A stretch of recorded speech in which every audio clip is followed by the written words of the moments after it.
Hello, everybody. Welcome back to the channel. It's beautiful Saturday night. Boy, what a beautiful day we had today here in Switzerland. Beautiful skies. A bit cool, but man, it was really nice out. I think I even got a little bit of sun. Oh, anyway. I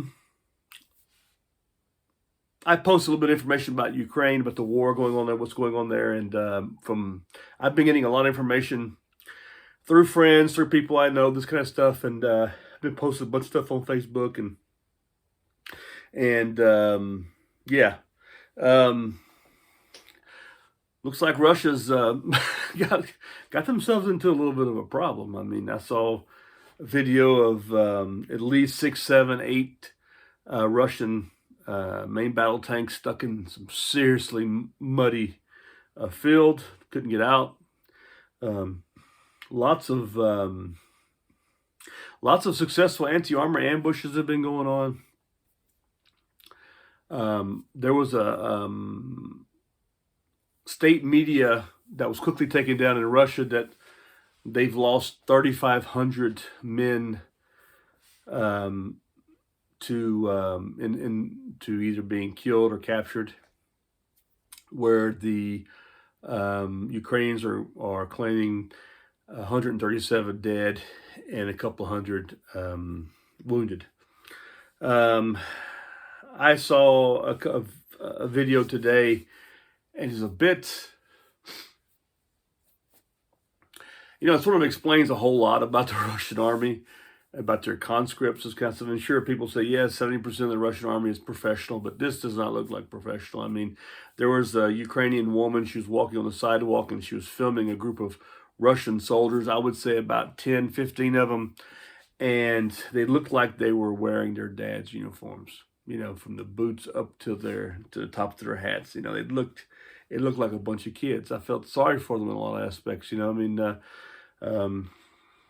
didn't look very good. Where the Ukrainians are actually much older. Their professional army is pretty experienced, and they've been at it for 8 years. And then now they're calling in citizens. All men between 18 and 60 are required to stay in the country, and everything from men and women are going down to getting their weapons and ammo. And I saw video footage of soldiers running across the street with ammo and weapons in full uniform, and a couple of women with them in jeans and camo jackets and body armor and helmets and Kalashnikovs. So yeah, the people there are not giving up. They're not going to give up, and I don't blame them. This is their homeland. They have to fight. They don't have a choice. It's either that or be conquered. And Russia, they may at the end of the day win the long-term battle, but this is going to go on for a long time. I've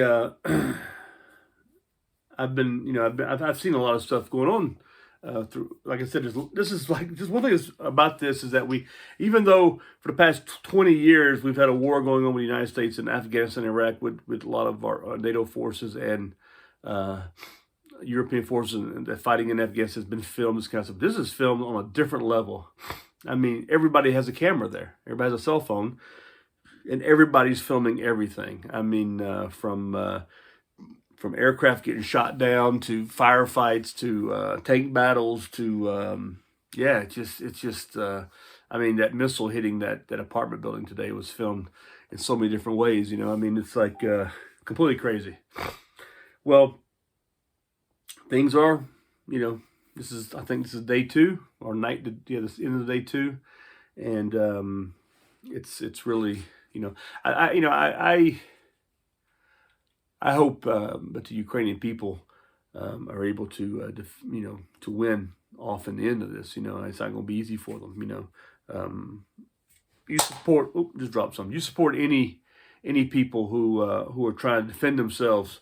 No matter what. You support them. And it seems like the Russians are really not. They don't have that much support even amongst themselves. There's a vast amount of Russians who are writing about this or who are. Coming together and not happy about this, and it seems like the world is sort of following suit.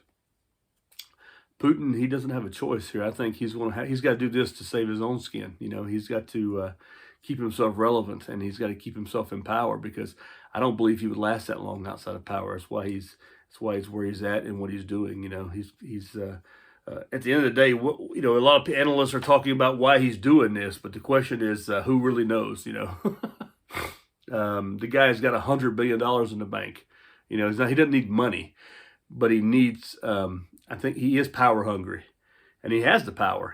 But he's also he needs to keep himself protected, and the only way to do that is to maintain power. Because the moment I think he's out of office, he becomes very irrelevant, and then maybe he disappears. But anyway, what will NATO do? What's the next move? Poland's opened up their borders. Hungary's opened up their borders. Romania's opened up their borders. People are doing all they can to try to help the Ukrainian people to get out of harm's way and be protected from what's going on. Ukraine itself it's crazy when you see images of people just standing up to the Russians. One of the most hilarious things I saw, they were just sort of weird, was a convoy of Russian vehicles, and some of them they seem to be broke down, and this old man in the car drives up next to them and says, "Hey, your car broke down?" And the soldier said, "No, we ran out of fuel." He goes, "Do you know where you're at?" He goes, "No, we have no idea." He goes, "Well, if you want to, I can pull you back to Russia, and get the hell out of my country, But also goes back to another thing. These typical Russian soldiers have always seemed to be trained the same way. They don't have any land nav skills. They have no idea where they're at. You hear about stories of them thinking that they were on a training exercise. They weren't in war, Interesting. Whether that be a cover story or what, very, very interesting. And things aren't over. So keep an eye out, and we have to, what else? I always go back to another thing in the back of my head, is that what is this keeping us from seeing? What's going on around us that, that our own governments can use this to push in agendas and that kind of stuff. So something else we have to be very much aware of, especially within the West, because our governments are known for this.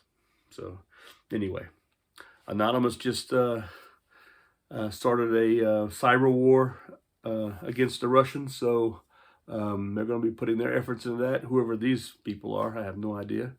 But things are not looking good for Russia. And we're going to see what's going to happen. Anyway, listen, pray for all those families out there, and pray for us. Hope you have a good evening. Enjoy your weekend, and I'll talk to you very soon. Goodbye.